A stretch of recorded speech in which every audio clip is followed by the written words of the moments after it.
All set. Great, thank you.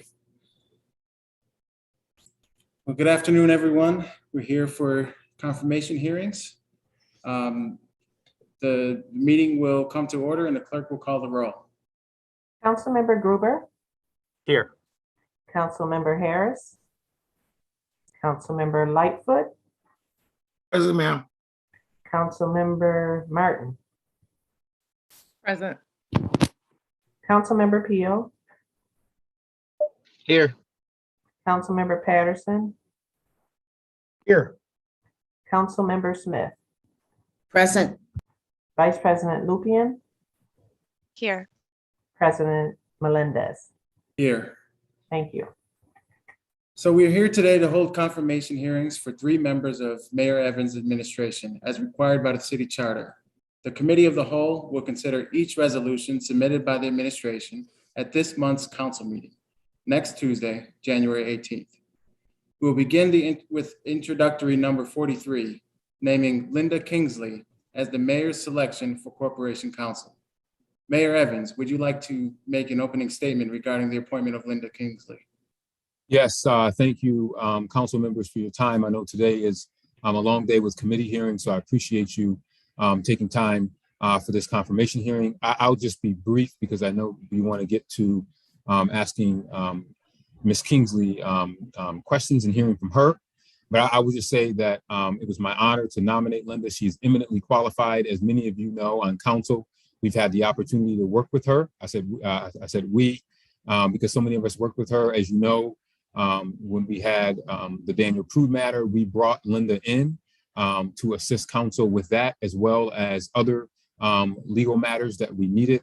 Linda has served 12 years in the city previously under the Johnson administration as corporation counsel. She served the New York State Conference of Mayors. She's been a professor of law, and she is someone that has served this community with distinction. And it was an honor for me to be able to get her to come to the city. So with that, I would ask for your support in confirming Linda Kingsley as our corporation counsel. The other thing I'll say is that there is, every department is important, but when you talk about all the departments that touch the city, law literally touches every single thing that we do, from our legislation to litigation to just general legal questions to employee matters. So this is an extremely, extremely important position that we need confirmed at a time in our city where we have so much going on, and also all of our economic development projects. So with that, I'll yield the floor back to you, Mr. President. And if I can answer any questions throughout this process, I will also remain on the line. So thank you. Thank you, Mayor Evans. Ms. Kingsley, would you like to make an opening statement? Yes, I would. Thank you. Thank you, members of City Council, for allowing me to present these remarks at my confirmation hearing. For those of you who don't know me, I have been practicing law for nearly 40 years, with 35 of those years in the field of state and local government law. As the mayor just mentioned, I was counsel to the New York State Conference of Mayors, corporation counsel for the city of Binghamton, corporation counsel for the city of Rochester for 12 years under the Johnson administration. More recently, for 11 years, I taught state and local government law at Albany Law School. And most recently, as many of you know, I served as pro bono counsel for the Rochester City Council for a period of about 15 months. I came back to this position because I am dedicated to this city, having lived and worked here since 1994. And I believe I can make a contribution to this administration. Because of the work I engaged in with both City Council and the transition team, I am well aware of the challenges facing me, and I'm ready to take them on. Since beginning my service 12 days ago, I have met with the entire police command staff, met with numerous department heads to address pressing concerns, reviewed existing FOIL procedures to seek to ensure that we are timely responding to requests, trained both the senior management team and the City Council on issues of ethics, met with staff on various city projects, including the much anticipated State Park at High Falls, reinstituted both one-on-one meetings with each of my staff and department-wide monthly meetings. Most importantly, I have, with the full support of Chief Smith and the administration, reinstated a policy I had the last time I served in this position, which requires the corporation counsel to be called to scenes of critical incidents. This policy, I believe, is a major component of a transparent administration. It allows me to see the situation for myself and to immediately review body-worn camera footage and other relevant evidence. These are just the first of many actions that I hope to take. It has always been my opinion that the City of Rochester Law Department should stand shoulder to shoulder with the best law firms in the City of Rochester, and I intend to do everything I can to achieve that goal. I look forward to your questions and, if confirmed, to working with this City Council. Thank you. Thank you, Ms. Kingsley. I will now open up the hearing to questions from the council. I ask that members limit themselves to one opening question each. I will also allow some redirects if the question or the answer to the question goes off course. But with that, I will lead us off with the opening question. And Ms. Kingsley, I would like to know, what is your vision for the law department and how do you plan to implement it? As I said, I want this to be viewed as not just a good government law office, but a great law firm. And I view the law department as being very engaged with all of the subject matter departments in the city, which is why I'm immediately having these one-on-one meetings with every department, why I'm going to scenes, so I'm interacting with the police right at the moment of crises or other departments at the moment of crises. I view my staff as being accessible. My goal is to make sure every department feels they're accessible, that they can get the support they need. And I want to see the staff get the support they need to grow. Great, thank you. Council members, anyone want to jump in? Yes, I would like to jump Councilmember in. Martin? Yes, so we received the background information on you and the other three people we were supposed to be confirming today, this morning. This was the first time we had received any information about you and your background. I do feel that it is wholly inappropriate that we are pushing this through today and not being given adequate time to actually do research about you and the background information that was given to us. And I'm still trying to understand why we are having this confirmation hearing today when we only received information about you today. I don't feel that it is appropriate, and I don't feel that it allows myself and other council members to have adequate time to be able to ask questions that our community would like to know about. So that is the statement I would like to give right now. And Mr. President, I would just leave that question to you. I would just say, Councilmember Martin, we follow the calendar that City Council has. So my staff can't answer anything in terms of the timeline. We leave that to City Council. So I'll leave that to the President to answer. Right. So I the am happy president to- has the power to push this meeting to give us adequate time to do the research we need to do about you. We're not here to just rubber stamp decisions. We're here to make informed decisions and ask questions in an informed manner that allows us to have all the information we need to make decisions that benefit the whole community. So I take large issue with this being forced through right now. I am happy to answer any specific questions you have at this time.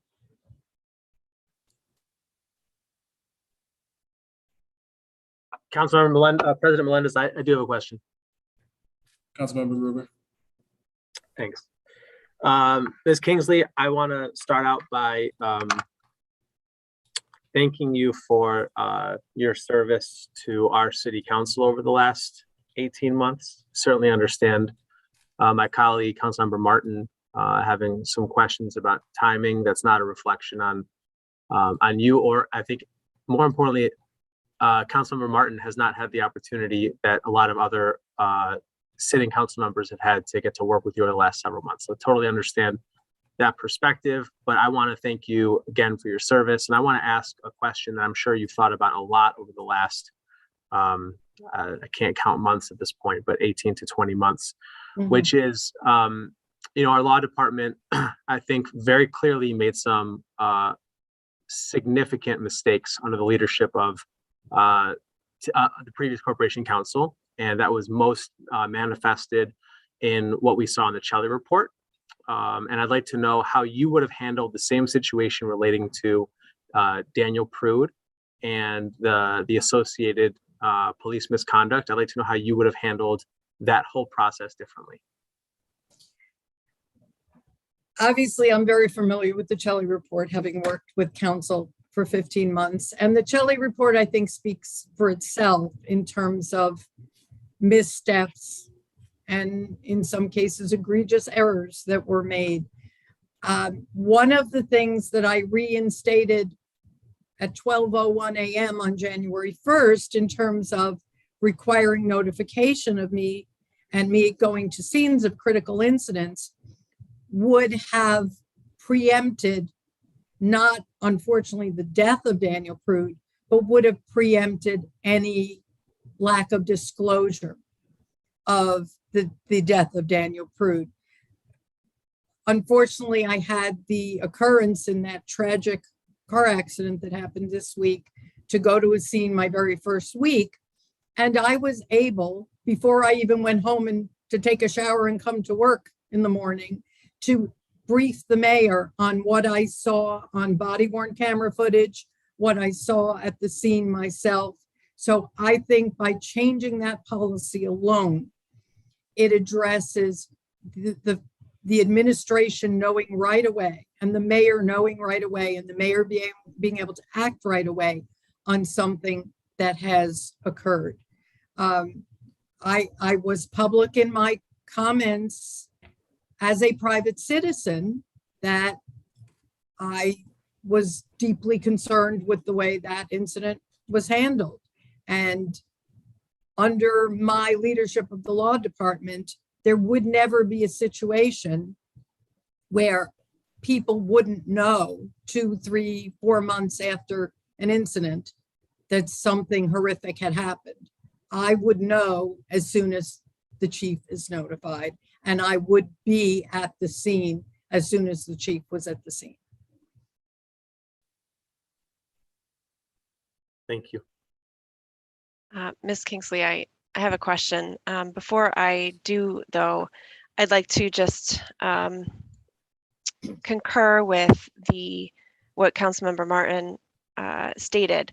And I've had the opportunity to work with you, but in terms of process, it is very difficult for council to be able to review the materials and do our due diligence and our job in making an informed decision when we do confirm. And this is more to I think the body at large and Mayor Evans, that I think it could be a better practice in the future to put some time in between the changeover for the administration and confirmation hearings, so that we get a little bit of a feel in how you are running the department, and more time to check in with references. And that especially now with the change of the administration, change of council leadership, new council members, it's especially challenging to be able to review everything in a timely manner. So that said, my question to you is, what are your views on the flow of information between the law department, the police department, and the Police Accountability Board? Council, I'm not sure exactly what your question is, but there are various provisions within the charter and within ordinances council has established that define the access that the Police Accountability Board should have. One of the things when I was pro bono counsel to City Council that we had been working on was we were trying to finalize a document which would assist in making sure that flow happened well. And while obviously I have not been involved in it in recent months because the PAB has obtain their own counsel, and I am no longer working directly with city council on that, I would want to rather quickly try to move forward and get all of that finalized. I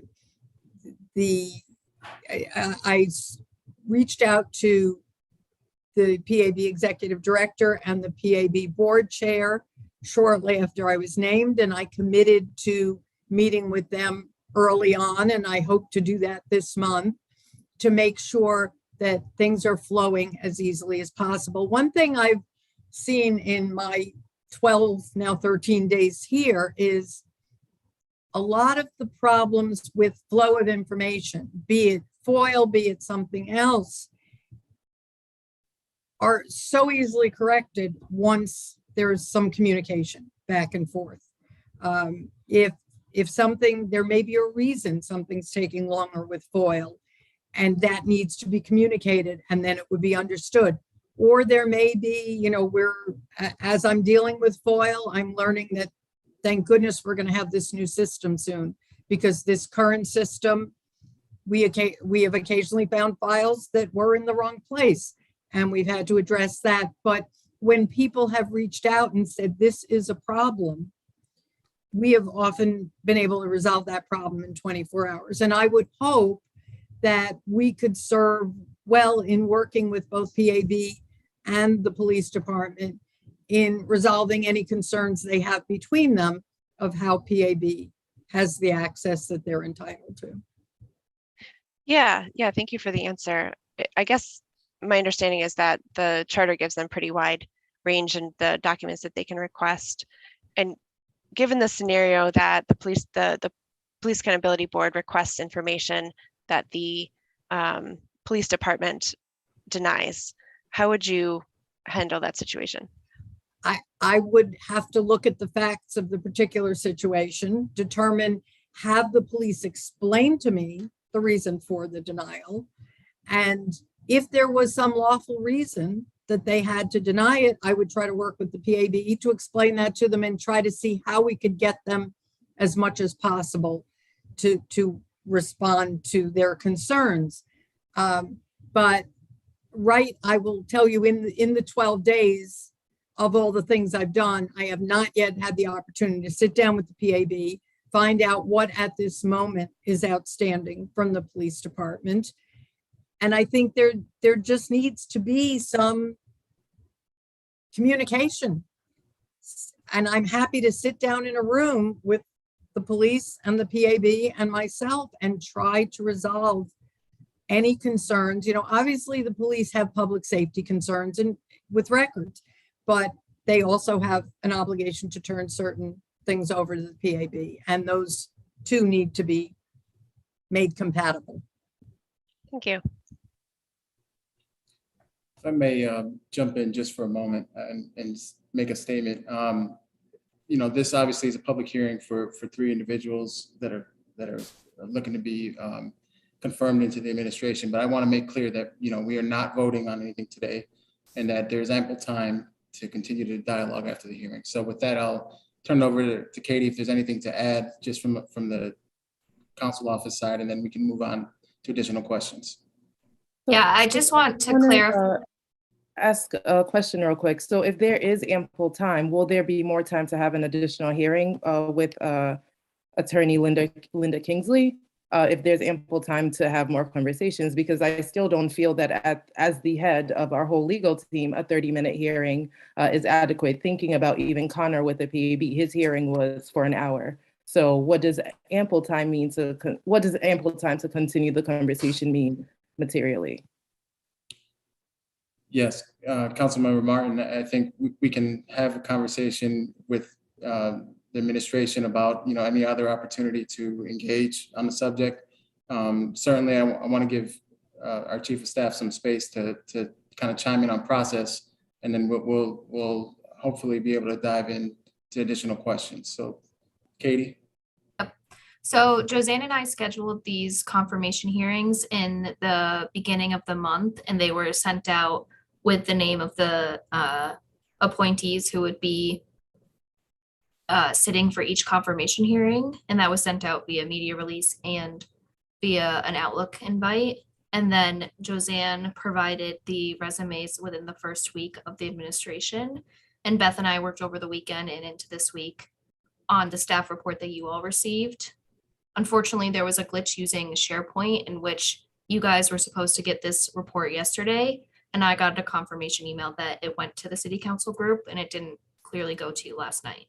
I resent it this morning, but I want to stress, as Councilmember Gruber said, it is not on the appointees who you're hearing from today that information got to you this morning. Additional questions? Yes, President Melendez, I have a question. Councilmember Smith. Thank you. First, let me say, President Melendez, that I agree with Council members Martin, Lupien, and Gruber regarding process. And to you, Ms. Kingsley, how are you? I'm good. How are you?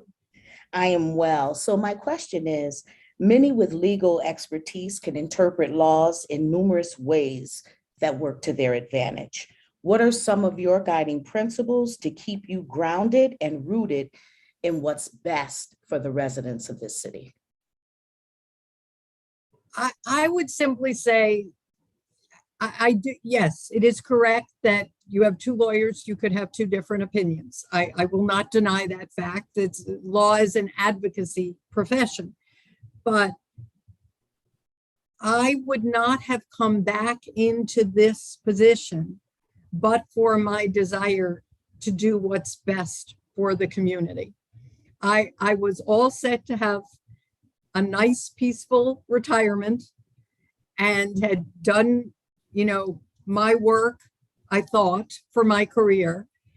And it was only because during the transition, as I mentioned, I was on the transition team, and part of that job was to evaluate the law department. It was only because I saw things that I wanted to change, things that I wanted to grow, that I thought was best for the city and for the people of this city, that I decided, after being asked by Mayor Evans, to come back and take on this position. You can, you know, I can't make you trust my honesty. That's something you have to learn as you get to know me. I hope, I think I have a pretty good reputation in this community for veracity, for forthrightness. I will tell you what I think. I won't beat around the bush. I won't lie. And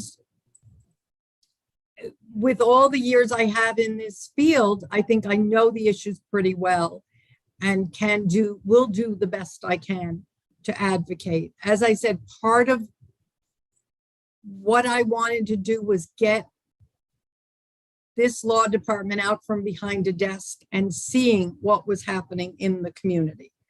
That's why I'm going to scenes. One of the other things that I didn't mention is the chief and I have an agreement that if there is any sort of a significant protest, I'm going to be notified so I can give my input into how to address the situation. All I can say is I did this only because I want to give back to this community one more time. That's what compelled me to say yes to being pro bono counsel to city council for 15 months. And that's what has led me to accept this position. And I feel it's an honor to have one more chance to support the community. Thank you. I do have one more question, President Melendez, if no one else steps up. So let me know. I do have a question directly to you, Linda. So you were on Corporation Council during Johnson's term. And in 2002, and this is public information, a person with the last name Williams was arrested and reported being hit in the leg and head during his arrest, claimed that police had excessive force.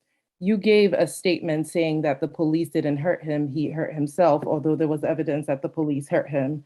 in the city of Rochester, we've had ongoing issues with police brutality, and in the past, Mazzio siding with officers, although there's clear evidence that they have harmed citizens and that they were in the wrong. So how do you plan on approaching incidents like this with the history of you clearly making statements such as this? So have you changed since then, and what has changed, and how do we trust that when a community member is injured, you don't side with the police and say something like they hurt themselves?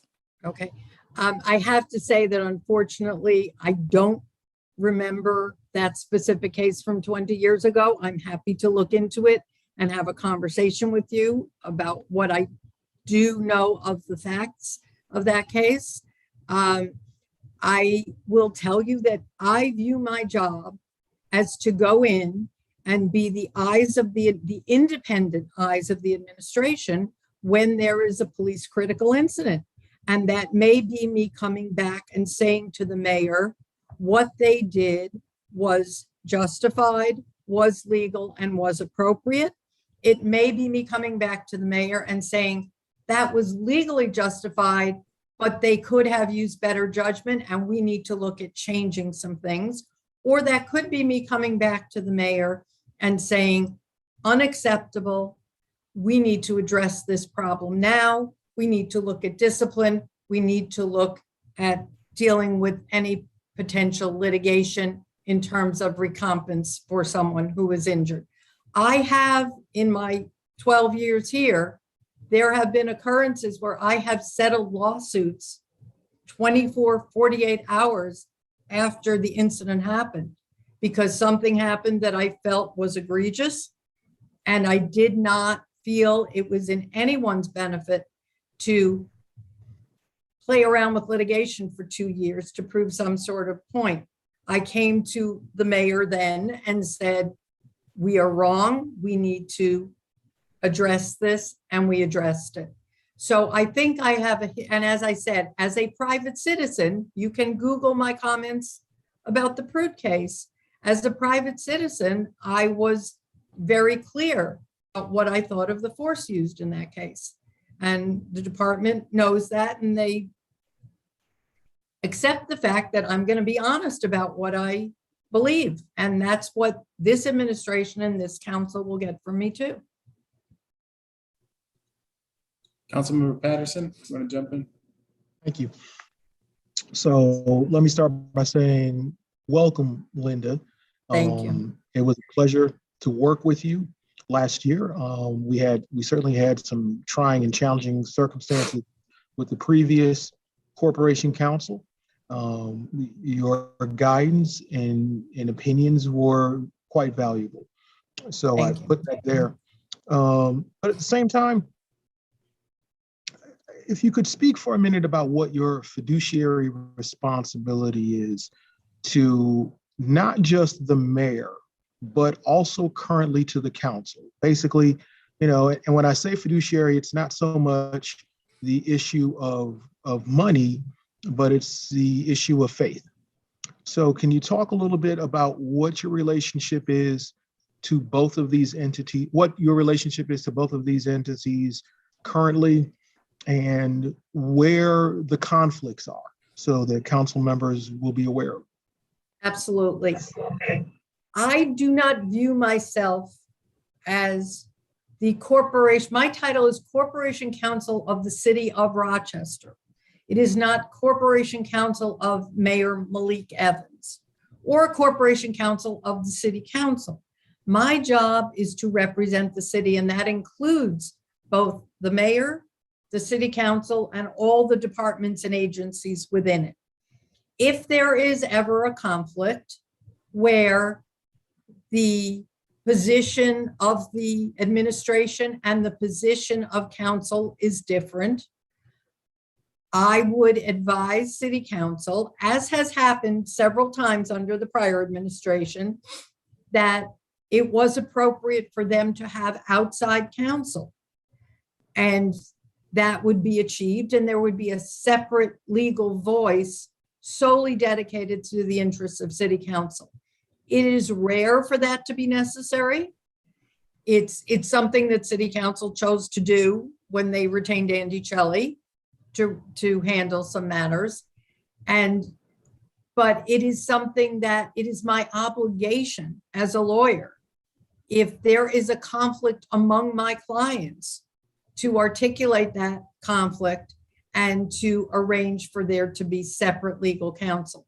Now, as you know, because I was the one who encouraged counsel to look to do this, it is likely that city council will engage permanently, and there is a provision in the charter, which I wrote for you all, that allows city council to have independent legal counsel, which is beholden to no one but them. And should that happen, then you've got someone who is a wholly independent voice for you. But until that happens, my job is to give you sound legal advice. Not only my job, my ethical obligation, my legal obligation is to give you sound legal advice. And if I can't, because there are conflicts, to advise you of those conflicts and to arrange for there to be outside counsel of your choosing. So just a little clarification on that point. So we acquire our own legal counsel. Right. How does that change your relationship to us from that fiduciary space? Even with our own counsel, wouldn't your relationship still stay the same? The way it is written in the charter, you would have your own legal counsel who would advise you on legislation, would advise you on your legal authority, would be your counsel at council meetings. If there are questions about your power, there, and the way we wrote it, their position would be binding. So I, as corporation counsel, couldn't say, I don't care what your counsel says, this is what your power is. That would be the case. It also provides that my office would still have the legal obligation to represent city council in any lawsuits brought against city council.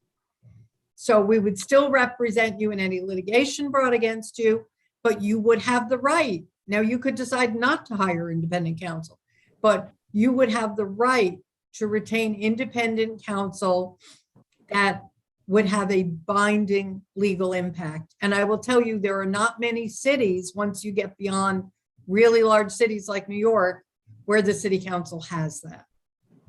But even in, so maybe, I don't think I got the answer. Well, maybe I didn't ask the question appropriately. So I think a better formulation of the question may well be, your current fiduciary responsibilities are what they are.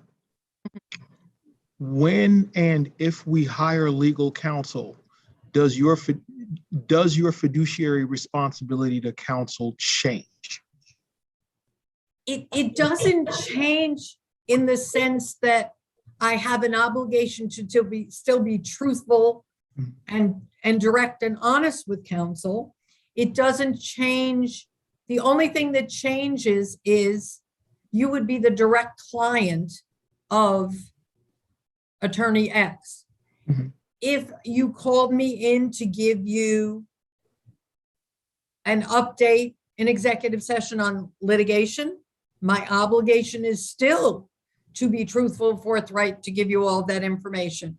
If you have concerns about anything that's going on in the administration, it is my obligation to brief you fully on those. The only difference is you now would have the right to get legal advice from an independent source. Okay. I don't know if it's last question, but here we go. PAB.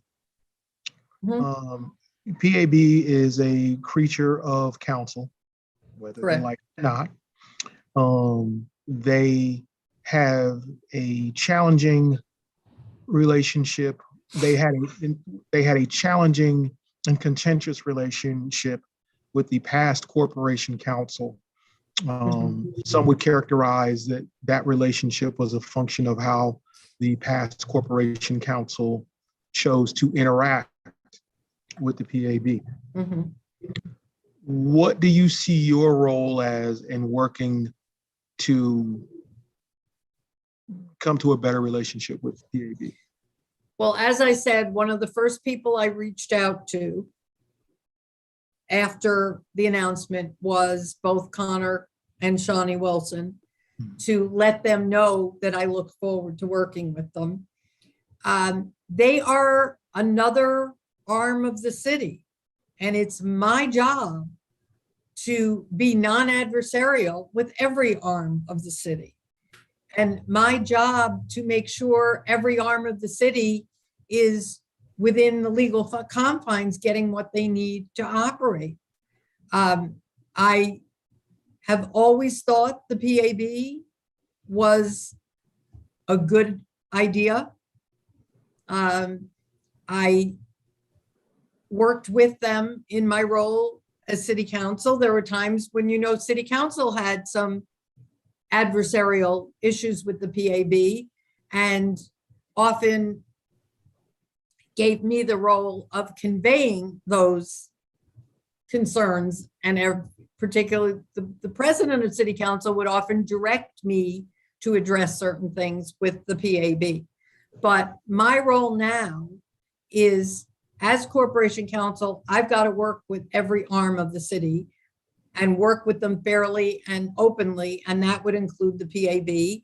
They are, I assume, going to choose to continue to have their own independent counsel, and I'll work with that counsel.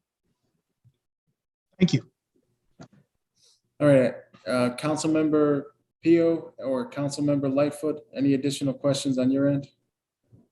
I'm good. I'm sad. I know Linda pretty well for the past 15 months, so I appreciate you coming out from retirement to once again serve this great city.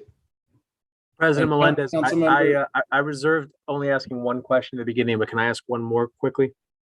Councilmember Gruber, I'll have you go, and then Councilmember Smith, and followed by Councilmember Martin, and then we will close the hearing. I have one more as well, if it doesn't get asked by the previous three. Thanks. Councilmember Gruber. Thank you.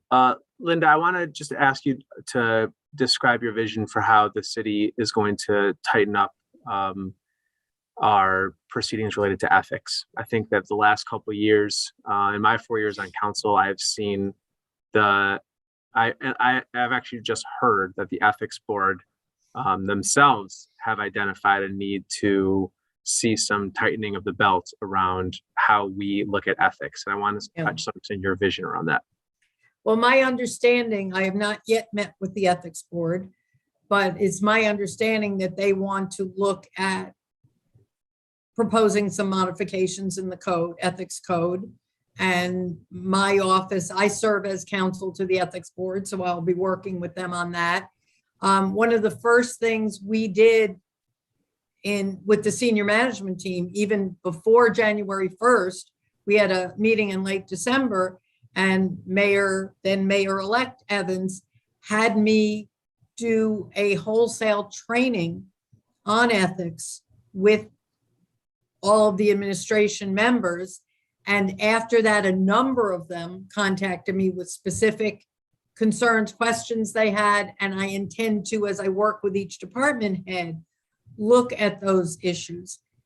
Ethics is everything. I mean, look, the city and the administration, and particularly the law department, took a real black eye in the past few years. There's no way around that fact. And we need to gain back the trust. My department needs to gain back the trust of the city government and of the citizens, and the city needs to gain back the trust in general. And the only way we do that is making sure everything we do is above board. And, I feel strongly sometimes something will be kosher, so to speak, within the exact parameters of the ethics code. But I'm a big proponent for looking out for anything that qualifies as an appearance of impropriety. And I think we all have to focus a lot on that. Disclosure and addressing anything a person is engaged in, either through their private life or through a family member, that creates even a whiff of an appearance of impropriety. And I think the only way we're all going to gain back trust is if we look at the code, tighten the code, but also individually. And I've offered to meet with every council member one-on-one, just like I'm meeting with every department head one-on-one, to look at what in their situation may need to be addressed to make sure that we are a city that people can trust.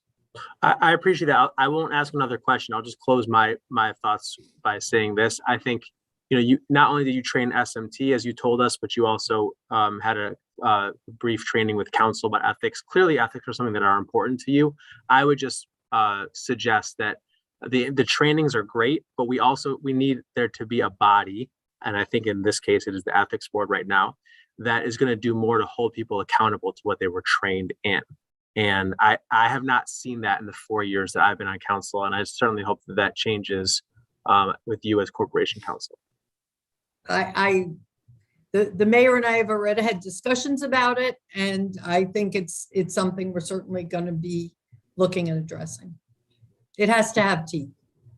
Councilmember Smith. President Melendez, my question was around responsibility, accountability, and building trust among the entities that Councilman Patterson mentioned. And so my question has already been asked and answered. Thank you. Thank you. Thank you. Councilmember Martin. So I do want to make a comment and then go to my question. I do want to acknowledge all the work the very small staff has been doing to make this happen. And in criticizing the process, I want you all to know it's not a critique of you or all the work you've done.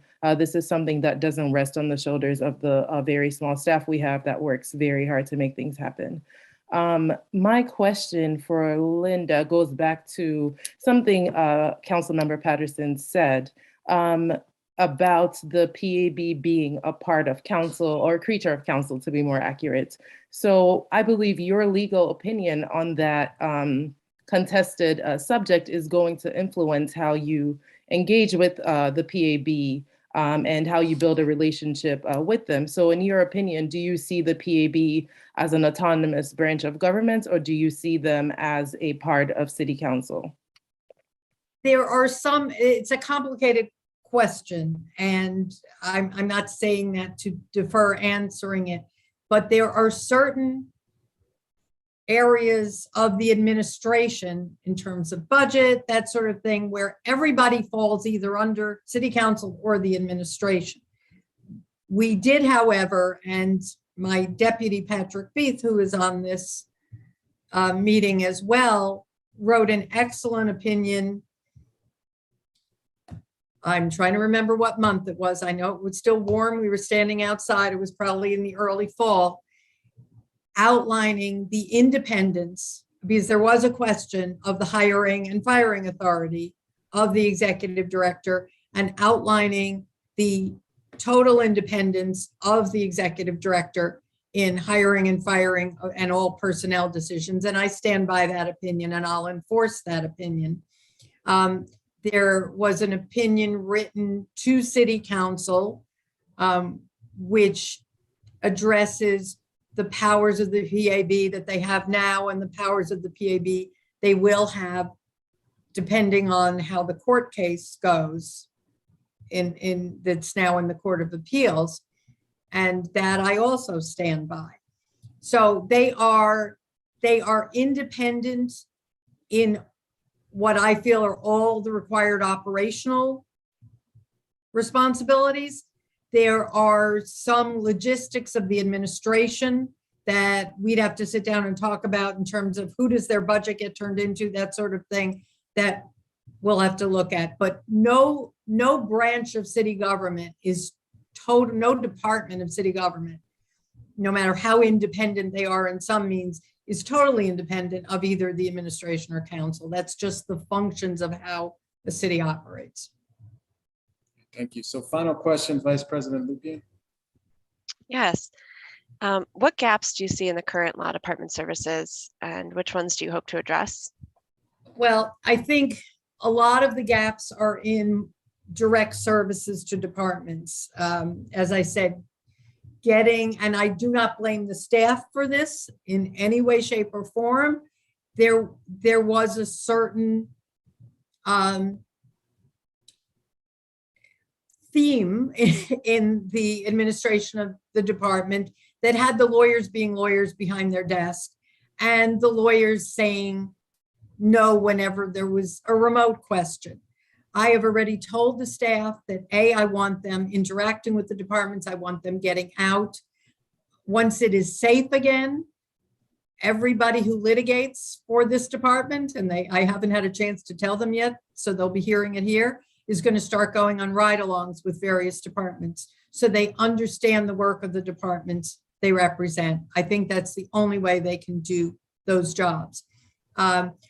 We're going to be getting out and going to the recruit academies for police and fire so that we interact with those folks from the day they come in and start training and make sure they understand their obligations beyond what they may hear from other police officers or firefighters. So I think there's a lot of that. I think there's a lot more that needs to be done in terms of better training for the attorneys in the department, having them interact with other communities throughout the country. I've spoken to you folks about IMLA and how essential I feel it is, International Municipal Lawyers Association, how essential I feel it is for us to have contact with attorneys from throughout the country. We have already rejoined that organization. And in fact, I have asked them and they are arranging a national conference call on cannabis so we can find out how other communities are addressing that issue. We cannot be the city of Rochester all by itself. So the attorneys need better training. They need more feedback. They were not getting regular one-on-ones. They were not getting regular written evaluations. You can't expect people to develop skills if you don't work with them and give them feedback. Great. That concludes our confirmation hearing for Ms. Kingsley. Thank you, Ms. Kingsley, for answering all of our questions. I'm sure we'll have more, and you may be excused. Thank you. We will now move on to introductory number 42, naming Richard Perrin as the mayor's selection for Commissioner of the Department of Environmental Services. Mayor Evans, would you like to make an opening statement regarding the appointment of Richard Perrin? Yes, I'll be very brief in my remarks. And again, I thank counsel for the opportunity to just say a few words. One of the things that the administration has gotten from me and we worked on is our mission, vision, values. And one of our values, one of the 8 values, is one where we talk about us being mission focused. And we talk about our primary role of providing high quality planning, zoning, code enforcement, public safety, clean water, infrastructure, lights, roads, parks, forestry, et cetera, and all the other critical municipal functions. All those are absolutely critical because we can talk about everything under the sun, but if we don't have the streets plowed, the snow picked up, we're going to have some challenges with our constituents. But in addition to that, it's also important to remember that we need to think about the future. And one of the things that I made a big part of the transition team is climate, the opportunity that Rochester has to really be a true green city. Climate change is a major, major issue in our communities. So how could DES, in addition to those essential functions that are absolutely critical, and if we don't get them right, all of us on this call are going to be in deep trouble with our constituents, understanding that we need to do those as the blocking and tackling, but how do we also start to think about how DES plays a role? It's where our climate adaptation plan is, not only in the economic green space, but also in making sure that we have an environment in which we make the environment central, particularly in urban communities where this doesn't happen. Rich Perrin shares my vision in that. It's why he's been nominated for commissioner to this department. I thank Rich for stepping forward. And with that, I ask for your support of Rich to be able to fill this role. And I'll cede the floor back to you, Mr. President. Thank you, Mayor Evans. Mr. Perrin, would you like to make an opening statement? I would, Mr. President. Thank you very much. Honorable members of the Rochester City Council, it's an honor to be before you today. The Department of Environmental Services, or DES, is responsible for some of the most critical functions needed to keep the city moving, safe, and clean. Just what the mayor said. It's with great respect for the department that I'm honored and humbled to have been selected by Mayor Malik D. Evans to serve as Commissioner of DES. I've worked in both the public and private sectors during my nearly 25-year career. I come to this important role having worked on projects ranging from less than $20,000 to ones in the hundreds of millions of dollars. My experience spans long-range plans with 20-year plus horizons to fast-track projects that needed to be put in place to ensure that safety, efficiency, and reliability would not be compromised. I can tell you that regardless of cost or timeframe, they all were developed in a manner which recognized that infrastructure, services, and equipment were not the customers. The customers were the people whose quality of life and economic opportunities were going to be made better.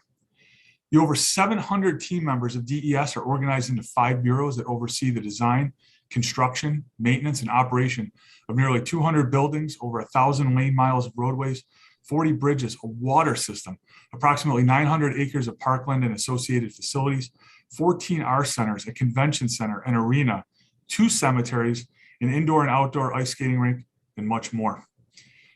To use this critical infrastructure and enjoy these amenities, Rochester residents and businesses don't just need, but deserve clean and safe public spaces that can be enjoyed year-round. DES services include collection of refuse, recycling and leaves, snow and ice removal, street cleaning, mobile venues for civic events, and the maintenance of vehicles and equipment of all sizes to make it happen. In addition, DES is responsible for ensuring the cleanup. DES is responsible for ensuring the cleanup of contaminated sites that can be redeveloped and returned to the tax rolls. That's a snapshot of what DES does. How DES will accomplish this with me as Commissioner can be stated simply and succinctly. Every decision made with respect to infrastructure, mobility, and environmental services will be done through the lenses of equity, sustainability, performance-based outcomes, and respect for residents, businesses, and institutions. To accomplish this, I have made it clear from my first day that DES employees will be empowered, they will be respected, and they will be able to fulfill their responsibilities safely. That is my commitment to them, and it will never waver or change. Thank you for the opportunity to present opening remarks, and I look forward to your questions and input. Thank you, Mr. Perrin. I will now open up the hearing to questions from the council. I ask that council members try to limit themselves to one opening question, but I understand there may be some follow-ups. And I'll start with Councilmember Patterson.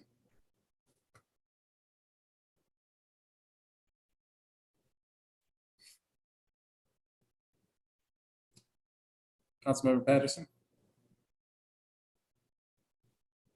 So thank you. So first, Commissioner Pending Perrin, I would just like to commend you and the mayor on your selection. Your resume is extremely impressive. The notion that Mayor Evans has selected a planner to run DES is a different way of looking at it, man. And, so to Mayor Evans and to Mr. Perrin, I just want to commend you both on that. But it looks as though the vast majority of your work has been in the planning space, in the civil space, specifically and particularly around roads and bridges. The Skyway project being really impressive. We do a heck of a lot more than roads and bridges. So, and even though you work for the Genesee Transportation Council, it doesn't look as though you've ever worked for a municipality. So can you talk a little bit about the incongruences of your experiences and how you're going to work through that? Yeah, sure, absolutely. It's an excellent question. And it's one that sticks out, right? Is that typically people will come through, they have an operations background. One of the things about planning, and people think that, we build things, but we do more than that. Once you build something, you have to operate it, you have to maintain it. And at the Genesee Transportation Council, where the vast majority of my experience, nearly half of my career, maybe a little bit more, was spent, the members of the Genesee Transportation Council are the city, Monroe County, 8 other rural counties, the New York State Department of Transportation, RTS, the Regional Planning Council, and 3 other state agencies. So in every instance, we looked at operating and maintaining the system and how design could be done so that snow can get plowed appropriately, which is to say that it doesn't block things. So there was an operations function there. I make no illusions that I've come up through the operations ranks, but I think taking that holistic perspective as a planner, I view things from a life cycle perspective. I view things through, again, DES has sort of this name of environmental services. I think it's really any department in City Hall is in the business of economic and community development. That's what we need to be working towards. So what I did when I wanted to think about being considered for the position is I actually went through the budget through and through. I told you I'm in data-driven and performance-based, and I went through all of this. And prior to taking the position, I spoke with the 2 past former commissioners, both Norman Jones and Paul Houlihan. I met with Terry Rice, the former director of the Monroe County Department of Transportation, Kevin Bush, the former director of the New York State Department of Transportation, Region 4, and a few others to get a feel for it and to ask those key questions that what goes into the operational side of basically running a municipality, being responsible for streets and bridges, but then also having to go out and pick up the garbage. And I can tell you, I think it all comes down to the same thing, which is what I told the DES leadership team.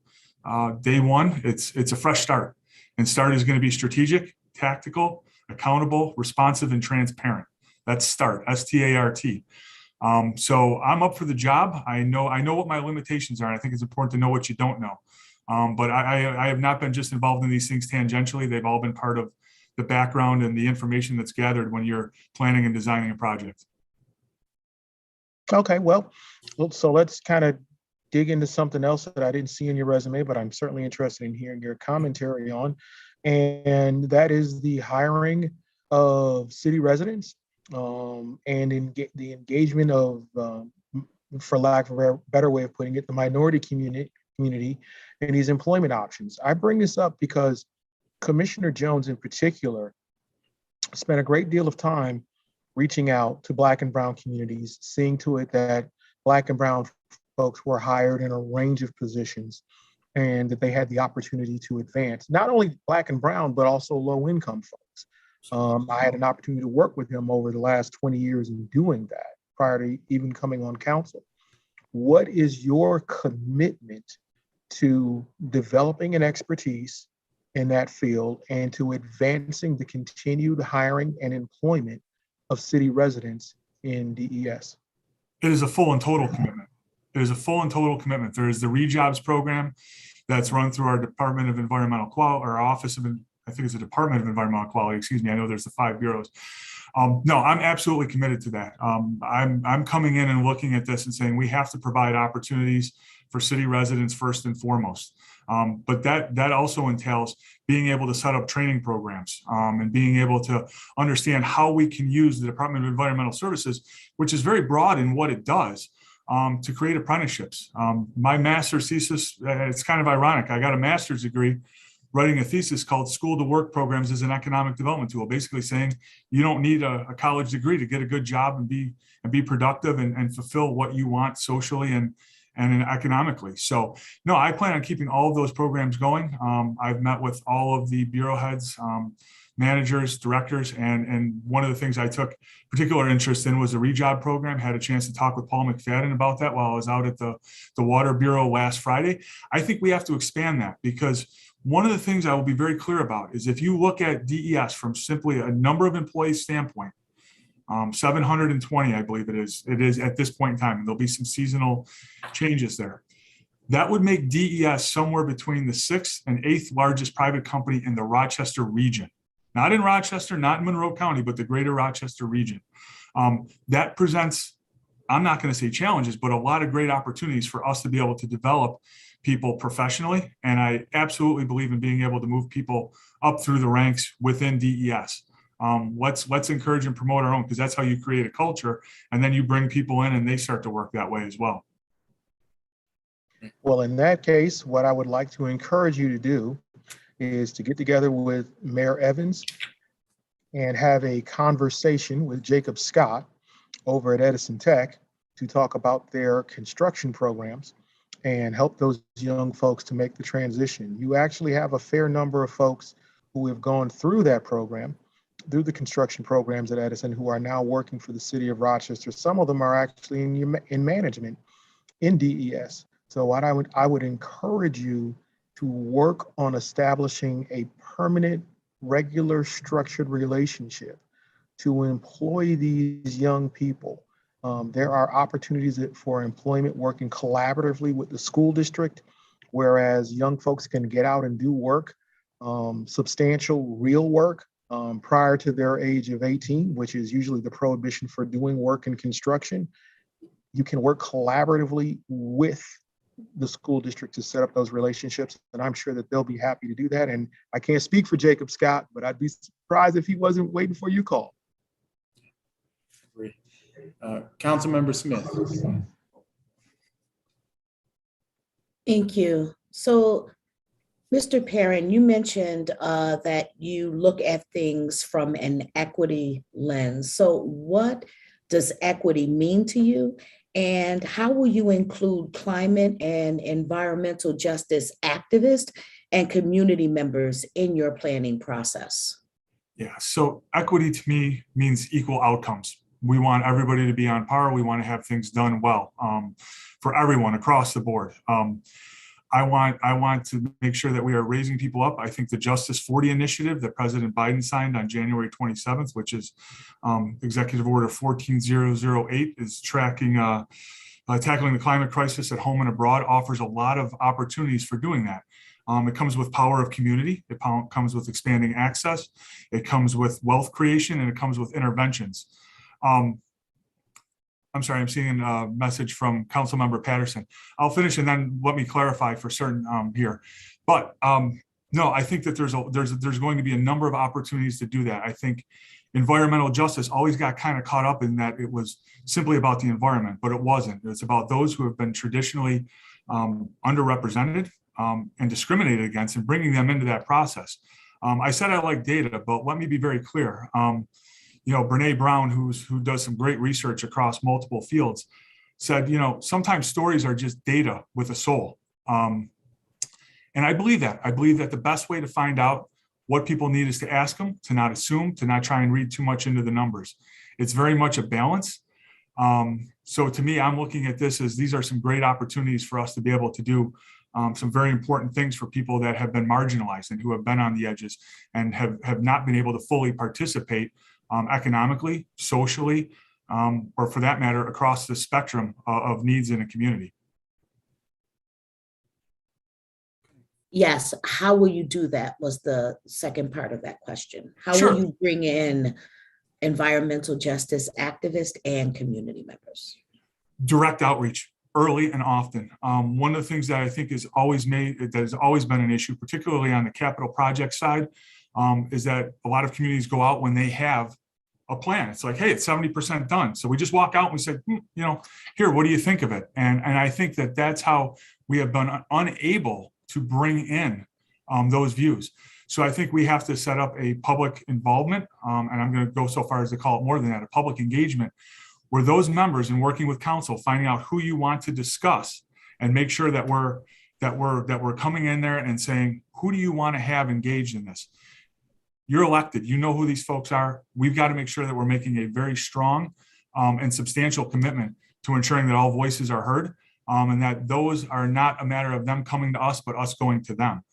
There's a lot of different types of outreach, but we need to also work with our partners throughout the city, whether that's RTS or others. But we have the neighborhood service centers. One of the values of the mayor that he brought up is that this is a larger context. The city of Rochester is the cultural center of Monroe County. It's also the center of concentrated poverty. And infrastructure and services aren't going to do everything to get people out of that, but they need to do more than they have been. And I think it starts with going out and asking folks what they need, what they want. Councilmember Gruber. Thanks. President Melendez, I have two questions. I think they're both fairly brief, so I'm just going to ask both of them unless you tell me otherwise. Mr. Perrin, my first question is just related to community engagement in big construction projects. You just talked from Councilmember Smith's question about how you're going to do general outreach, and I think that's important. But we have a little bit of an issue. Probably all municipalities have this when there's a big project, construction or otherwise, and everyone gets these little blue postcards within 500 feet or whatever it is. We will end up seeing almost always the same people coming to the same public hearings over and over again. And I'm wondering what you will do as the Commissioner of DES to expand the voices that we hear from and to get more community engagement in construction projects. Yeah, so I mean, it really starts at the very beginning with planning design, but when we get to construction, that's where things start to get very specific. I think that there's outreach that can be done a number of different ways. I think the blue postcards are sort of the traditional way of doing it. I think the use of community ambassadors is a good way of doing that, regardless of what stage you are in the process and making people aware of it. Again, there are dedicated consultants who focus on public engagement and involvement. And when you talk about construction, it's going to be a disruption. So I don't think a single blue postcard is going to be sufficient anymore, particularly for the larger things that we're looking to do. I think we need to use everything that we have, both virtual and social media, to get things out. But then also sometimes it just takes going out and knocking on doors, and again, working through the community and council members to find out what you think the best way to do this is. Got it. I'd also just add, I would hope that our RFP process includes more upfront commitments to Yes. community engagement from the contractors that we work with. But I think your answer is a very good one. And I just want to ask a very simple, unrelated follow-up question, which is for you to define what Complete Streets is to you and talk about your vision for executing Complete Streets. Yeah, that's, Complete Streets is sometimes seen as being this idea of that, we have to bring balance to it. And balance sort of says that you're going to take from one and put to another. Now, we have certainly built things for personal automobiles above and beyond any other mode of transportation. So to me, Complete Streets is not just about adding, the space for non-motorized bicyclists and pedestrians. It's also about ensuring that we can use intelligent transportation systems, technology deployment to better manage and operate the system, but to make this safe for everyone. It's safe and comfortable. So to me, Complete Streets is that every project, even if it's just simply a resurfacing, we need to get in there and we need to look at what things we can do to be consistent with a policy that puts everybody on that equal level of being able to travel, regardless of your mode and also regardless of your ability. I think in a lot of cases, the Complete Streets gets caught up with, well, we're going to put in bike lanes. Maybe we'll put in a cycle track. Well, there's also people that have challenges to their mobility. So we need to start looking at what those are, and that includes people who are visually impaired. So I definitely see this as taking every single opportunity to really correct some past mistakes that were made with respect to overemphasizing vehicles. And you see it with one-way streets as you come into downtown from other parts of the city on 490 and just whipping through there. You're building these things so that they're, for the most part, completely unsafe for a person not in a metal box. And like I said, in terms of implementing it, Councilmember Gruber, I do really very much see it as doing the overhaul of the RFP process, just like we do with the public engagement. I will say, I think the city's done an excellent job, though, as of late of doing it. And we're going to continue to learn. We're going to continue to get better at it. Thank you. Councilmember Pio. All right, let me pull up my notes here. Mr. Perrin, thank you very much for coming on here. Got a question. We seem to be a city stuck in many ways of the good old ways of doing things. So what alternative or innovative construction methods do you wish to see in our near future in Rochester? What do you wish to bring? Well, I think part of this goes back to the discussion on sustainability. And I think, there are what they're called ADM, which is alternative delivery methods. It really is project specific, though, when you look into it. I mean, the city has a lot of existing infrastructure. That existing infrastructure is aged, even things that are recently redone. Recently can mean 25, 30 years. So I think we want to make sure that we're using construction technologies that are green and that allow us to move faster and quicker in terms of doing it. Did you have a specific project or a Yeah, location in mind? Well, I've been seeing a lot of our roads when we have heavy rain, the water gets built up. So something like pervious concrete, Yeah. Something in the city for noise reduction, asphalt, some things that other cities have been doing, but we seem to be a little slow to it because it costs a lot of money. But I think it's good for, the city as a whole. Well, a lot of it is, and Councilmember Pio, you got it. A lot of this is exactly what you mentioned. There's the materials. You had originally said construction techniques, so I was sort of looking at those and saying, what can we do for lower emission construction? A lot of it is about incentivizing the construction techniques. In terms of the materials, you mentioned it. We're always working with two primary constraints, which are fiscal and physical. So the one you're talking about is the fiscal, but a lot of these things can be looked at as developing pilot projects and other things to see how they work. The other thing is I think these materials are going to become more common with more vendors, and that should lower the price. Okay, and to go with that, I know that some of the large equipment, construction equipment are going more electric. Is that something that you're keeping an eye on, or is that something you want to bring forward? Or are we waiting until it's lasts a little longer, the battery, I mean? No, I think we have to look at things. We want to be on the leading edge, but not the bleeding edge. So in reviewing, equipment and construction type techniques, again, those are things that we can make specific through the RFP process if we find that it balances off from a cost effectiveness standpoint. But we also have to see what's available, because construction companies that have it have to be local. We don't want to pay in addition any other additional costs, I'll call it, for those types of vehicles if they're not available locally and they're going to take longer to get here and mobilize for construction. All right, Miguel, I have more questions, but come back to me at the end, please. Sure. Vice President Lupien? Yeah, I have several questions, but like Councilmember Piala asked two, and then open it up and wait for the rest. So hi, nice to see you again. Nice to see you as well. So there are, as you said, over 700 positions with DES. Can you explain how you plan to transfer your background in supervising more small groups to supervising such a large department? I don't think anybody supervises 700 plus employees. That's the big part of the empowerment. It's about trusting people to make good decisions, but also to support them. And so a large part of what I'm trying to do is make sure that we have individuals in the places, so that I have a leadership team that consists of the bureau heads as well as those directors. I really believe that it's about also getting out and meeting all of the employees, so that they see a visible leadership that actually gets out there and does things with them. So beginning last Wednesday, I was out at Mount Read at both Building 100, which is Equipment Services, Building 200, which is Operations. I've also met with buildings and parks on both Maple Street as well as Mount Hope Cemetery, the Water Bureau over on Felix Street. No, I've been getting out and meeting with each one of these groups just to talk with them, as well as, so yeah, I've hit all of them, including meeting with the city engineer.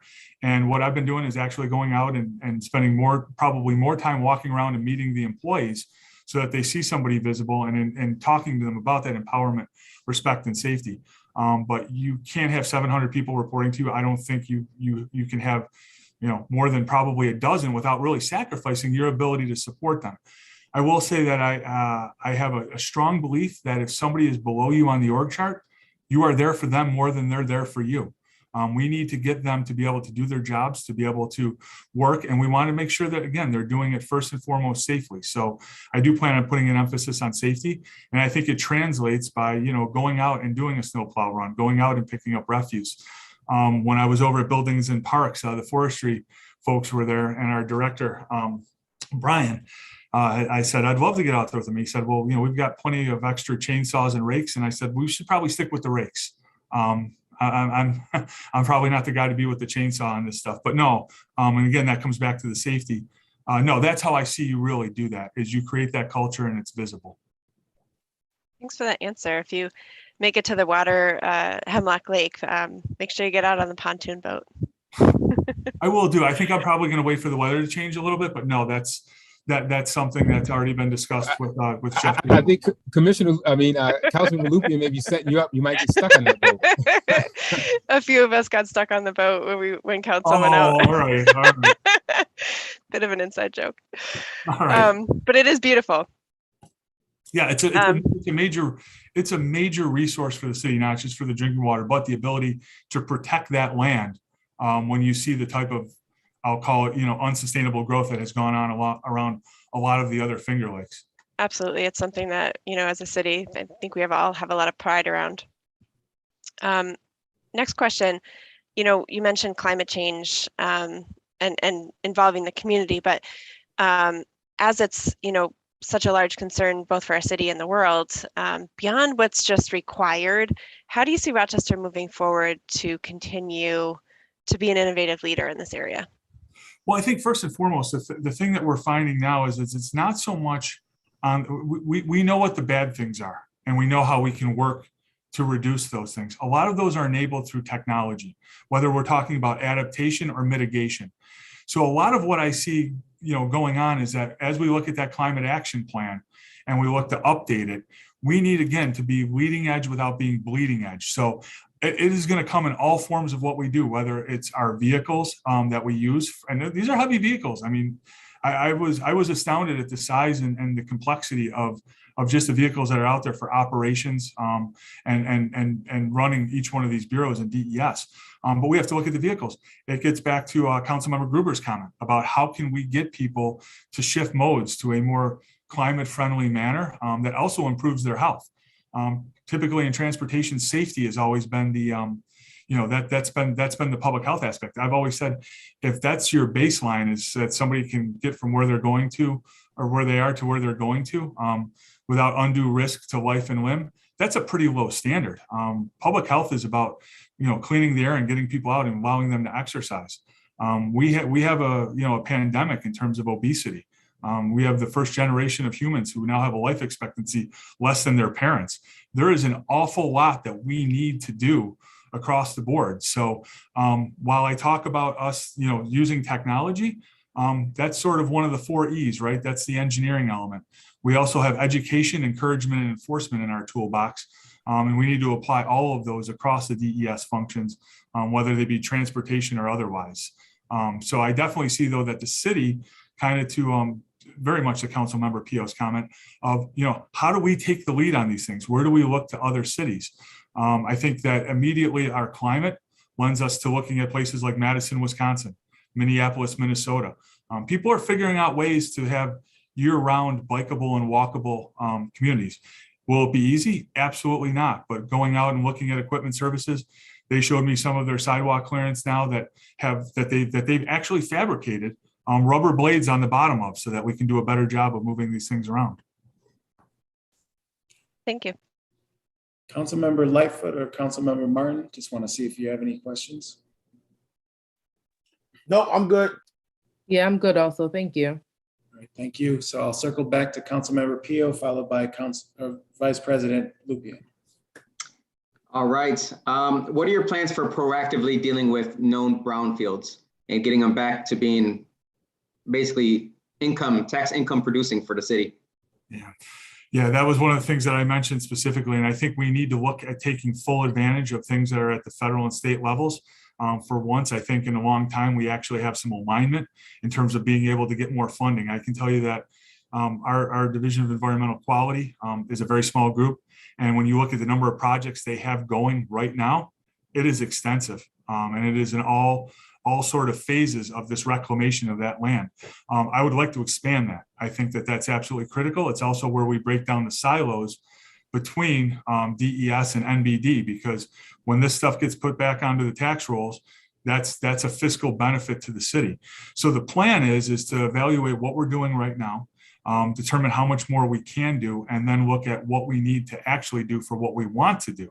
And again, I think that may require that we're going to have some additional staffing needs. I definitely think it's going to require that we're going to need to reach out and ensure that the consulting community can meet what we need, because I can tell you the testing that goes on these things is extensive. A lot of cases, you don't have a clue about what's out there based on available data. You got to get out there, do borings, get inside, see what's happening, do the testing of soils and other contaminants, and figure out where we're going.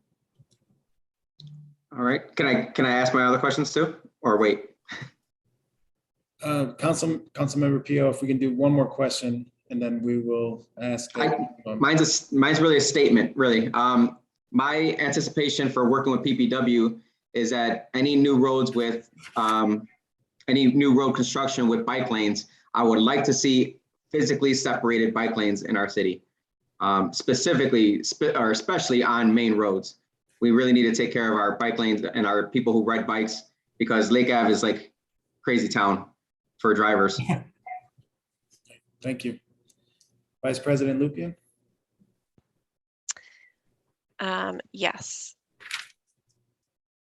So I would love, and maybe you haven't thought about it yet, but do you have any thoughts or vision for Parcel 5? I do not.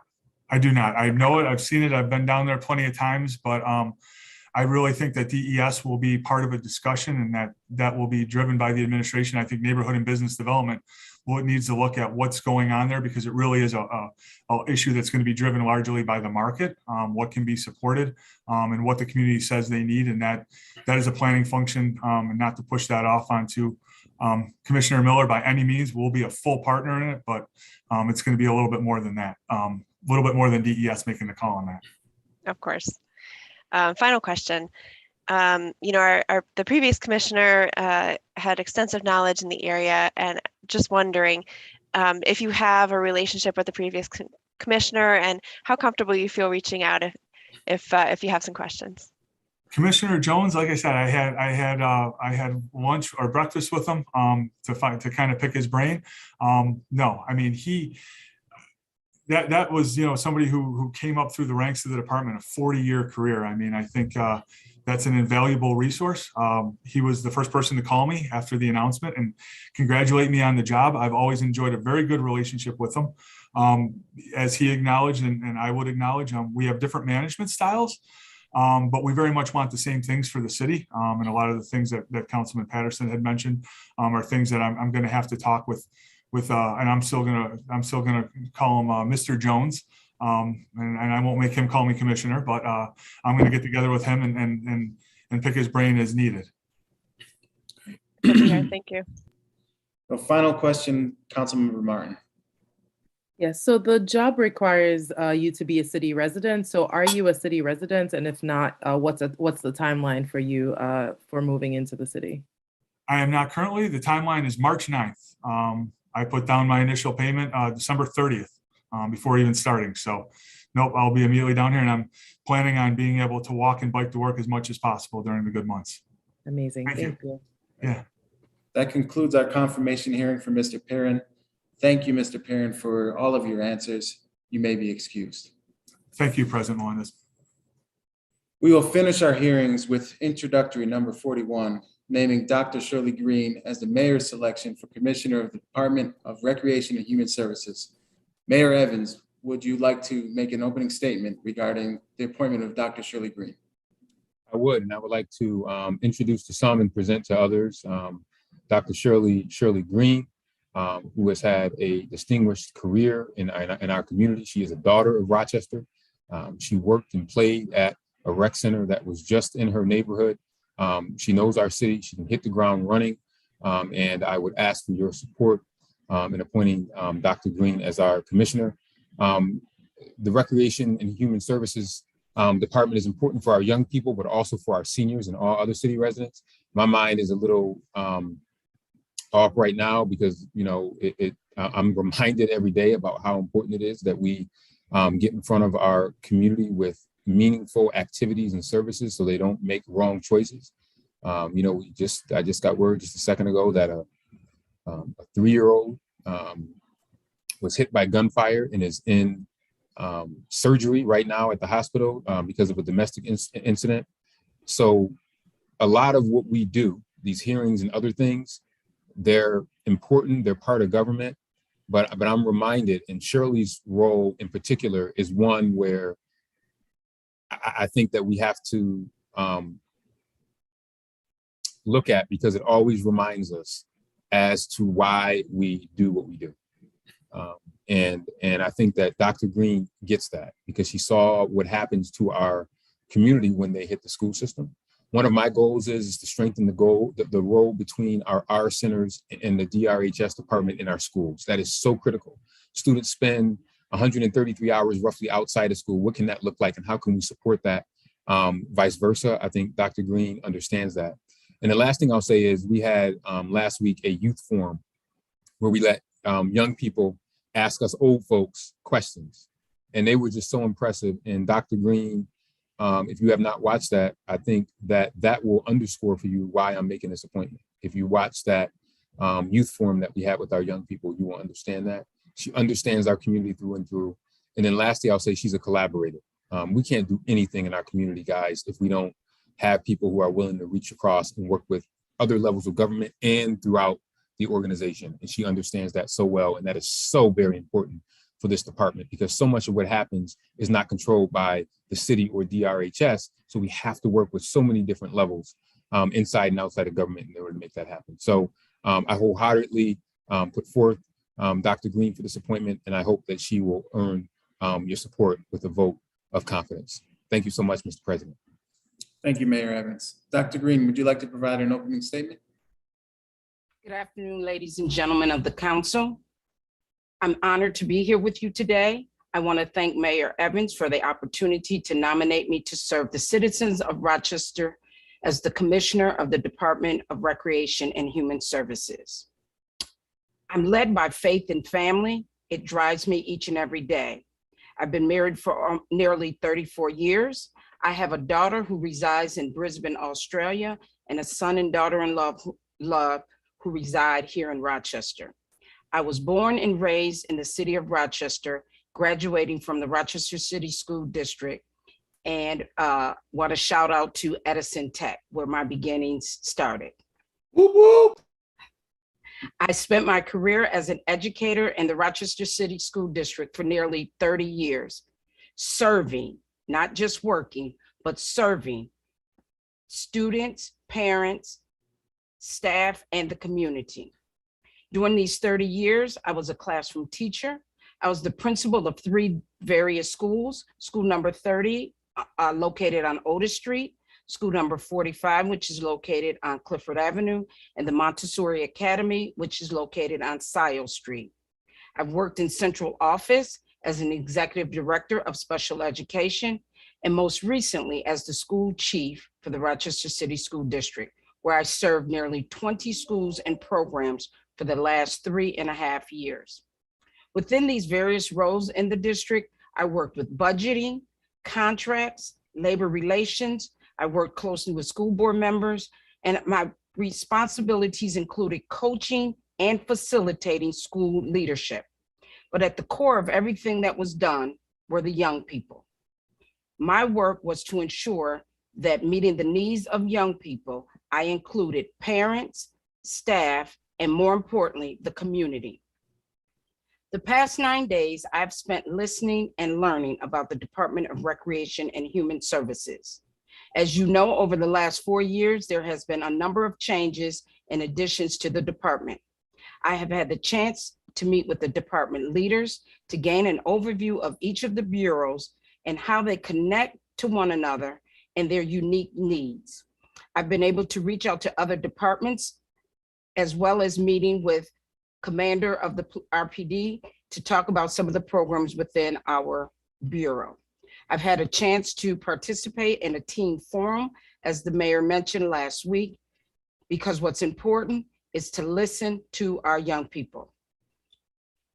My goal for the first 30 days is to review the budget, understand the staffing within the department. I've had a chance to review the key performance indicators, gathering the data that is needed to monitor the progress toward those KPIs, looking at the various data collection and processes within the department, and looking at how collective impact approach to the work focused on crisis intervention. What's important is to be in the community, to meet the youth where they are. I have plans to visit the animal shelter next week, as well as being at the David Gant Center tomorrow. How will the work of DRHS have a greater impact on the future of the city of Rochester? It will be important that our work is connected with the goals and visions of Mayor Evans and Rochester 2034.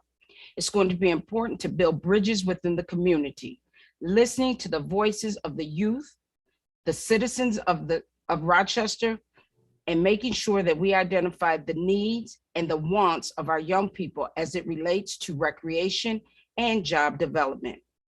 It is also going to be important to look at how to rebuild and strengthen the relationship with the Rochester City School District, which I'm very familiar with, and the city, so that we can have a greater impact on the youth and citizens of Rochester. If confirmed, I would also like to work with establishing work sessions with members of City Council. Thank you again for having me here today. Thank you, Dr. Green. I will now open up the hearing to questions. Again, I ask members to try to limit themselves, but understand there may be multiple questions. And I'll lead us off with Councilmember Pio. All right, thank you very much, Dr. Green. This is a question based purely on the fact that I am the representative of the Northwest District. And here in Charlotte and Maplewood, we do not have an R center. So what are your plans for opening new R centers in areas that may be lacking one or in areas that need updating? Thank you for that question. I mentioned my son is a city resident. He lives in that area as well. And I can tell you that when there was during the pandemic and we talked about food, meal sites, that was one of the things my son and I talked about, that where he lived, there was limited access for anyone in that neighborhood. So certainly that is something that we need to look at, and how we can provide opportunities for our young people as well as the citizens in that area. And so working with my team leaders, will certainly look into that area. Councilmember Smith. Hello, Dr. Green. How are you? I'm fine, thank you. Great. So I love listening to the remarks that Mayor Evans made about you and the remarks that you put together for us. So thank you for that. So my question is, so I believe you are aware of the various traumas that our young people face outside of the school environment. From your perspective, what do you believe those traumas are, and how will you use this position to address those traumas? Thank you for that question. So our young people face a multitude of trauma, and it has impacted them not only in the community, but as well as in school. And so what's important is that we make sure that we have social emotional supports and services for our young people, not only in the school, but looking at rec centers. And when you have students that have experienced trauma and they have the need to talk to people, what's important is relationship. And so if we have opportunities within our rec centers, our libraries, to have those services, what's going to be important is the consistency of those individuals, so that young people feel that they can talk to the service providers. If children do not feel comfortable and have a relationship, they are less likely to open up and share their experiences, the traumas they're experiencing.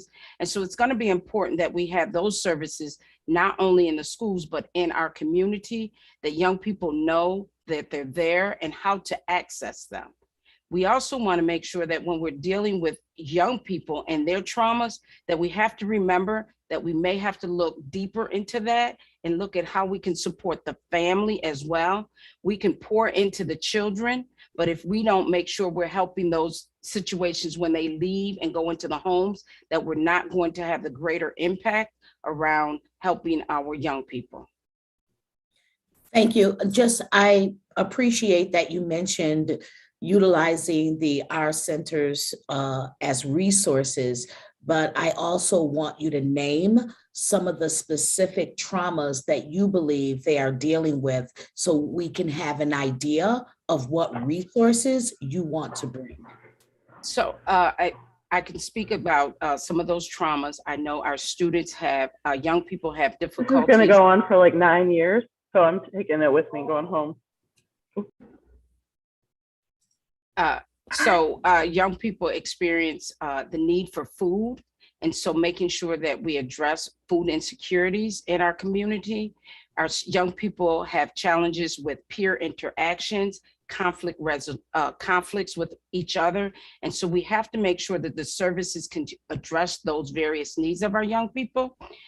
We could talk about education as well. Students struggle, specifically given the fact that we've been in the pandemic and our young people have had difficulties with the gaps in academics, and how can we make sure that we provide those outside of the school? How do we put things such as credit recovery for students who are struggling in school? Can we provide some of the opportunities outside of school to meet their needs? And in doing so, we would have to make sure there's opportunities for our young people to have access in various locations within the city. Thank you. You're welcome. Vice President Lupien? Yeah, just to expound on that a little bit, the R centers are really one of the city's few ways in which we can contribute to educational outcomes, you know, without being directly in an oversight role over the school district in terms of how they enact education.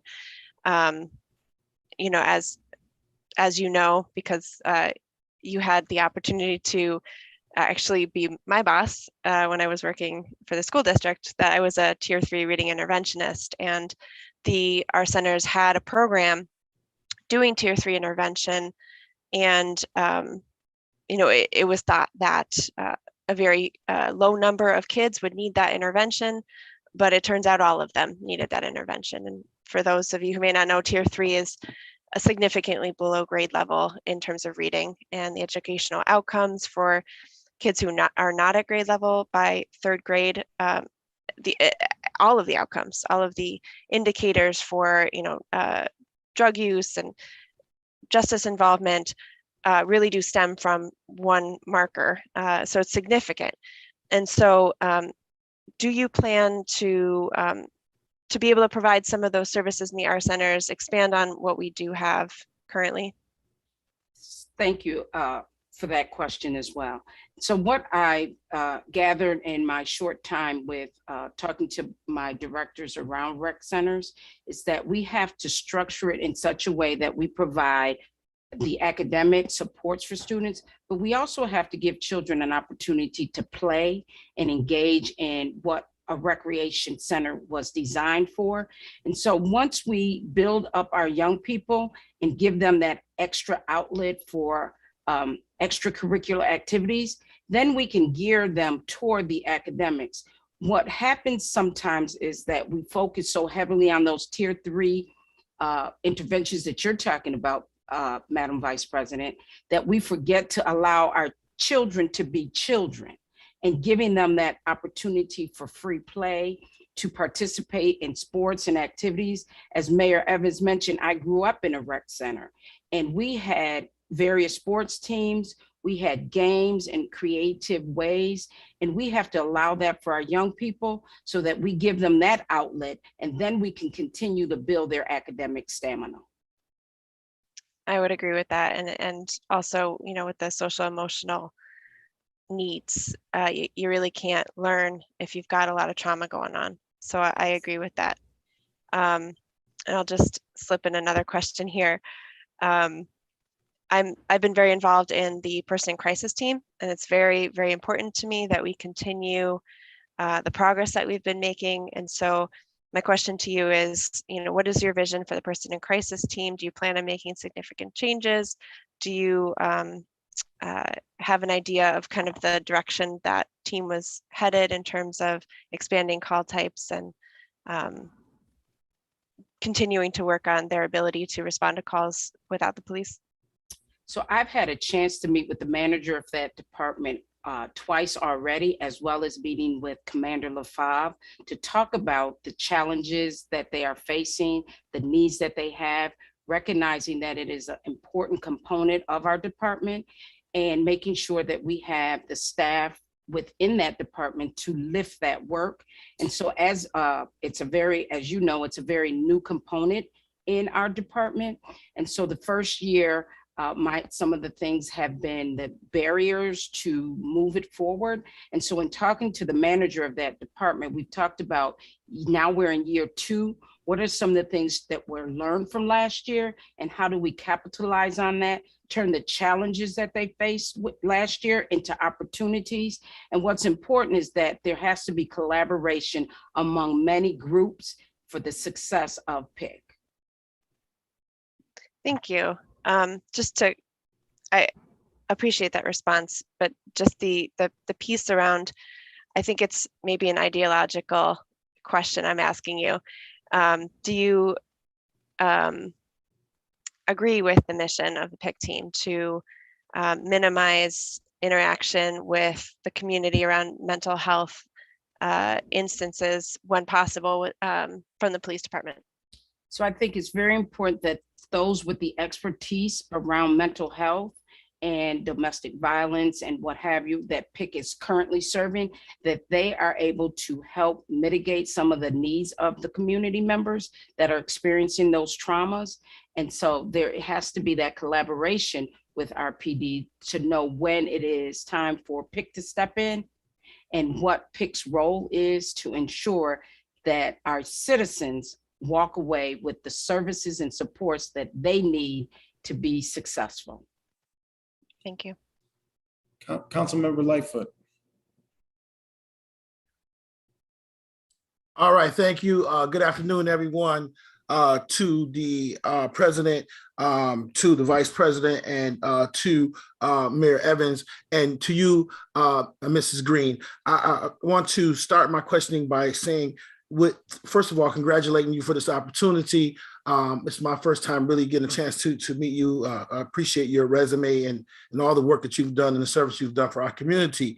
Human services, recreation, all of this is very dear to my heart as well as it is to many of my colleagues. As it relates to, a lot of work that's been done over the last few years around the Department of DRHS, which you referred to before, which now we've renamed to Recreation and Human Services. With this being more of and I'm not looking for you to have a full understanding of all of this now. I guess my question is, your vision, what do you see as your philosophy and your timeline for looking at all of these moving parts that is as it relates to recreation and human service? Because of course, we started moving in a much different direction in this city as it relates to Department of Recreation. So the whole philosophy of Department of Recreation really shifted and changes as a result of civil unrest and other things that were happening within our community. So with you coming in, and we know that our former commissioner inherited a lot of this philosophy, if you will. And so you're coming in, you have your own things that drive you, your own passions, your own things. How soon could we expect to really have a full report of what your vision is and what you see and how you're going to move forward with all of these moving parts? Because PIC is just one of many moving parts. You have pathways, you have the homicide response team, you got the mobile trauma unit, you got facet, there's a lot of parts. The recreation centers, to which in my opinion are totally underutilized. And so, how soon, and what is your strategy and philosophy for you being able to really get a good idea of how your vision and what you want to see for as it relates to human services and Department of Recreation? And that's my first question.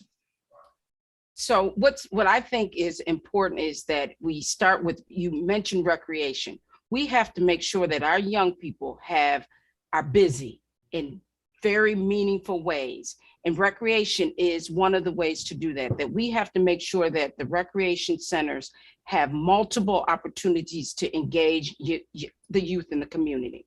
And in order to do that, it's important that I talk to the young people to find out what they want.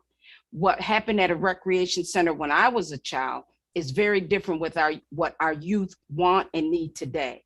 So it's going to be important for me to be out in the community to talk to the young people to find out how do we restructure what we call recreation so that we can meet their needs. And then when you talk about the other components around human services, we want to build job opportunities for our youth. And so when earlier someone talked about Edison and the career and technical aspect, how do we make that connection so that when we talk about summer of opportunity jobs for youth, that they're meaningful jobs that's going to lead them to be productive citizens in our community? As someone previously stated, not all of our youth may go to college, but can we build careers and careers for them to work right here in our community? And so focusing on those components will then help with the intervention services that we have in place because of what the crisis that has happened in the community. So some of that work stemmed out of the crisis, but if we get back to the roots of what we should be doing, we can begin to decrease the need for a lot of the crisis interventions that we have within the department. And so when you ask how long it's going to be before you hear some outcomes of that, I'll tell you that the uniqueness of the department, as you said, the various components, I've got to really understand each of those entities. And then I have to understand how they connect to one another. So when you talk about human services, you talk about the youth employment, you talk about the teen center, but then you also talk about animal services. And so how do all of those come together under this big umbrella? And then I'll be able to share more with you about the overall vision of the entire department. I look forward to that, Mrs. Green. And I will also, Dr. Green, and I will also offer for consideration as you build out that vision and that strategies to moving forward, that it be considered that us as council members be really looked at as partners in this work. Because, you know, in the past, it just seems like we may be given a flyer or we may be given information about things that are going on. But we, as representing many of the constituents that are attending these facilities or receiving the services from these facilities, I think we could have more of a partnership and be more integrated into the planning processes of events, the part of working with events to get some of us featured at some of these places where we're known in our community. We are respected in our communities, in our neighborhoods, and in our districts, et cetera. And I've just, in the past, I haven't seen us, we've been underutilized, I think, as it relates to partnership with your department and working to make it successful and to help as it relates to getting out information, helping with those job recruitment opportunities, helping with even the crisis intervention things as it relates to us being voices in partnership with the works that you're doing. So I would hope as you build out this model and your strategies and your visions, that you see us and you work with us as partners in executing your vision and your strategies. Thank you. And I look forward to working with council members on a variety of activities and projects. Thank you. Councilmember Martin. I'd like to start by thanking you, Dr. Green, for all the work you've done in our schools and for our youth in the various roles you've held. And in this particular role, one issue of concern that you'd be dealing with is gun violence plaguing our community. The Office of Neighborhood Safety was created, and we know that the Peacemaker Fellowship is likely going to be implemented. Can you tell me your thoughts about the Peacemaker Fellowship, what you know about it, and how you believe it would impact our community in reducing instances of gun violence? So I briefly looked at that. There is a meeting tomorrow that will give me more information on the fellowship. Understanding the work of the Office of Neighborhood Safety is to make sure we bring grassroots organizations together so that as a collaborative effort to address the violence that has happened in the community. It is not one entity that can do that. It's going to take many agencies, many groups within the city. I know that there's a lot of people who are working toward the same vision of reducing gun violence, but instead of everyone working in silos, coming together collectively will have a greater impact on the work that is needed in this community. Thank you. Great. Councilmember Gruber. Thank you, and congratulations on the nomination, Dr. Green. I was going to ask you a question, but you've already kind of answered much of it. So I'm going to just turn it into a statement and ask for a future conversation later. I had the great privilege, as many of us did, to work with former President Loretta Scott, who was the commissioner of Rec and Human Services for many, many years. And one of the questions that she always brought to the previous administration was about the balance between structured play and unstructured play, and the importance of having our rec centers be places that people that kids can just go and drop in, and we know they're in a safe space, that have food and activities, but also knowing that there's opportunities and need for there to be enrichment and structured play. And I think that balance is oftentimes very hard to find. And I know for President Scott, one thing she always talked about quite often was that it's our job as a city to find the balance between those things. And you mentioned that already, Dr. Green, so I'm not going to harp on it, but I do hope, as Councilmember Lightfoot said, that these are discussions that we can continue to have as your tenure commences soon. The question that I want to ask right now is specifically related to parks. We talk about our rec centers as this great asset that we have, which they are, but we have some incredible parks. We also have some we have some parks that have been very underutilized and divested in. And we also have a very complicated parks structure that I think has existed in City Hall for a long time, where parks are both managed by the Department of Recreation, but also by the Department of Environmental Services. And I'm wondering if you've put any thought into what your vision is for parks and what kind of investments you want to see there. So I've had a chance also to meet with the manager over our parks as well. And we talked about how we can utilize parks as educational opportunities so that young people in the community can learn within those parks. How does those parks connect with rec centers? And so that they can do field studies, field trips and opportunities. And then when Mayor Evans spoke about the connection with the Rochester City School District, how can we build a program so that students can go on field trips to our parks and study and learn and grow, and it could become a career opportunity as well. And so making the connection, when you speak of having part of parks in DES as well as in our department, I've already set up a meeting with the commissioner for DES so that we can talk about the collaboration between our departments when we talk about those parks. Playgrounds fall in that same gray area where they're shared between the two departments.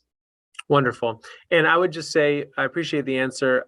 I guess I'll leave with one final question. You know, I could ask about the public market. I could ask about animal services. We could ask more questions about some of the different gun violence initiatives. But the point is that I think DRHS, or DRHS as it's now called, has really become a catch-all for so many different things, which is what you've heard other colleagues of mine allude to. I guess I just want to know, what is your strategy in terms of your first 90 days for how you deal with a department that is so kind of big? So I've instituted bi-weekly leadership meetings so that as a unit, we understand all of the workings of each other.